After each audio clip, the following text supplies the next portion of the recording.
Welcome back to Chapter 12 of America's Boating Club's Sail Course. In this chapter, we're going to be covering tuning the rig. Tuning the rig is adjusting the mast and standing rigging to make it match our sail cut that the sailmakers have done. Here's an example of the tuning guide that came with my sails for my Thistle. The sailmaker has done all the research on what makes the sails fast, saving us the time and trial and error. If you don't have a tuning guide, there are other things that you can do to recreate that. Let's look at some of the things that we've done to tune the rig on this boat. Look at the mast bend here. You see how it's not straight, and so we have some mast bend in there to change the draft position of the sails as well as balance the boat a little bit. You can put pre-bend in the sail, in the mast. You can put pre-bend in the mast by putting pressure on the shrouds that causes the mast to deflect a little bit. You know, this pre-bend that changes where the draft of the sail is. The other thing you can look at, you can kind of see a little bit of the distortion or bend in the forestay, the forestay. That also has a shape that affects the jib. One of the things I learned recently was that the forestay sag, all of them do, is what we're really trying to control is how much of the sag is. The forestay sag actually adds more, the more sags, the more power gets added into the sail. So when we're trying to tune the rig, we're really adjusting the mast and the standing rigging to enable the proper set of the running rigging, the mast and such. Our goal is to get the mast to be straight up in the air in a perfectly vertical position athwart ships. Athwart ships is another nautical term that's from ancient days, and that really means side to side. And so at the dock, we're going to adjust the shrouds. That's this cable here on both sides of the boat. We're going to adjust the shrouds to make sure that the mast is vertical. What we do is we'll take and run a long tape, a measuring tape from the top of the mast down here, and we'll measure how far the mast is from this side, and then we'll put it on the other side and see that it's the same distance.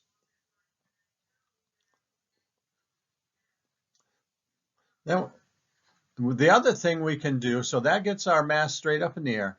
Now we can also have our mast going forward and back. That's called mast rake. And what we want to really do is mast rake enables us to change the balance of the boat. And we adjust mast rake by adjusting the length of the forestay, the headstay. And on here there'll be a turnbuckle down in this area that you can shorten or lengthen to. As you shorten it, that's going to pull the mast ahead. If you make it longer, it'll let the mast go back.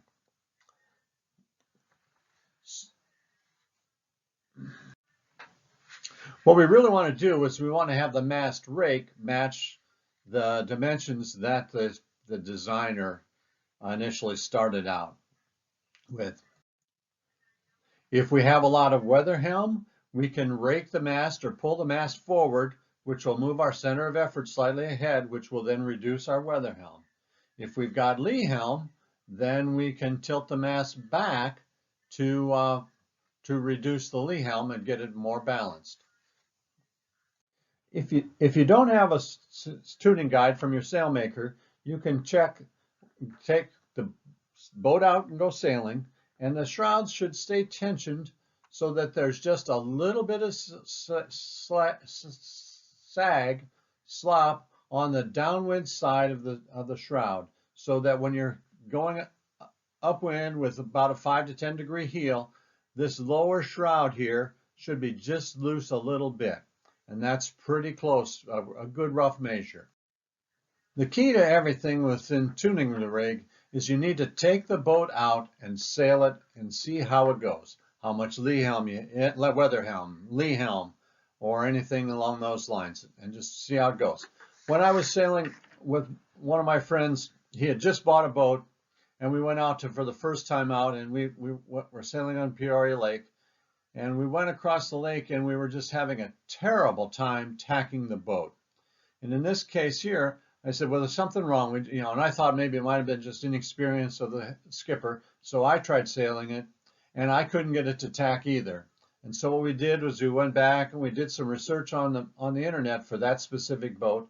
And what we needed to do was increase. He had a lot of lee helm, and so we needed to increase the mast rake so that the boat was in better balance. When we're tuning the rig tension, we use a luge gauge to measure the amount of tension that's on the shrouds or the forestay or any other thing that we care about. And here's an example of two different luge gauges. One is the Model A and one is the newer Model B. And essentially what we're doing, the way they work is they test the amount of bend, how much pressure it takes to bend the shroud when it's under tension. So if you look at this gauge here, it attaches to the shrouds down here, and then you pull back on this part here and then read the tension number off where it crosses the shroud. On this one, you attach it to the shroud, and then you pull back here, and then you read the tension number off the dial here at this point. We can change the tension on a shroud or the length by using a turnbuckle. And in this case here, here's what a turnbuckle is. It attaches to the chain plate, that's the deck, and it usually goes down deep into the hull, attached to something very firm. Then the turnbuckle attaches to the shackle, that's it. And here's the turnbuckle that has, you can see there's threads on each one of these studs that the turnbuckle turns on, and then it can tighten or release pressure on the shroud.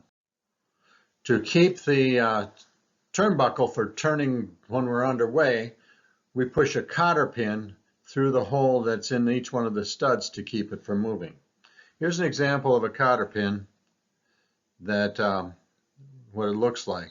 And what you do is you push the end through the hole, and then you spread the legs apart to keep it from falling through, coming out while we're sailing. When we spread these legs apart, if we don't do something, these are things that the crew and the sails can catch on. So generally what we do is after we bend them around the turnbuckle, then we put tape over the top of it to protect people from getting hurt. Up until now, we've kind of looked at fairly simple boats and how to tune the rig. On a laser, for example, we don't have any of the shrouds that we really need to worry about. As we move up the food chain, bigger and bigger boats, larger and larger masts have more equipment to adjust and keep the mast straight. So our overall objective is to try and have that mast be straight all the way through. And if there's a bend or a wrinkle in, a movement in the mast, we can use the shrouds to help us straighten that out. In this case here, this would be like the equipment on my Capri. We've got an upper shroud and then we've got a lower shroud. And so the way you adjust it is you get the mast being straight on this side, you measure down, and then you'd measure down on this side over here to make sure those sides are equal. When that's straight, then we would adjust the tension on the lower shrouds to straighten the mast or add additional tension. If there are multiple spreaders, and some of the boats, larger boats, they'll have multiples of these, you do the same thing. You start at the top of the mast, get it straight, and then we add tension to the middle to keep the mast straight also, and then we lower adjust the lower shrouds too. But the bottom line of it all is, after we get done tuning this, we want to take the boat out and sail it to see how it behaves underway. I've never sailed on a boat with the jumper stay and struts, but on larger boats, they kind of give us another adjustment that we can utilize. And the jumper strut is like a spreader that goes out forward from the mast. Goes forward from the mast and helps us control this mast bend to prevent the mast from turning back one way or the other, or control it. And so we've got the jumper strut, and then we got the stays. Now, I've never sailed on a boat with this, but I do remember back when the America's Cup was sailing on 12 meters, and the New York Yacht Club was defending against all the the European competitors, and the report was that the U.S. lost one of the races because of the jumper strut. It's a hydraulic mechanism which affects the trim at the top and affects our overall twist. Then the jumper strut